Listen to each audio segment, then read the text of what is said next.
ہمیں اس تہذیب کا دفاع کرنا ہے جو ہمارے آباء و اجداد نے اپنے خون کی قربانیاں دے کر بھی جس کی انہوں نے حفاظت کی. اور علامہ اقبال نے بڑی خوبصورت بات کی. انہوں نے کہا کہ پشت پا زن تخت کہہ کا اوسرا سر بدے از کف مدح ناموسرا. انہوں نے کہا کہ کیکاؤس ایران کا جابر عظیم حکمران اور شہنشاہ تھا.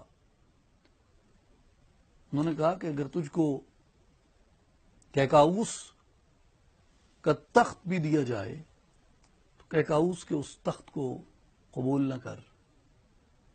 کیکاؤس مور کو بھی کہتے ہیں، اور یہ تخت طاؤس یہاں مغلوں کا تھا جس کو نادر چھین کے لے گیا. تو وہ کہتے ہیں کہ اگر تجھے ان دونوں میں سے شہنشاہ کیکاؤس کا ہو یا یہ تخت طاؤس ہو، اگر تجھے دیا جائے تو اس کو قبول نہ کر.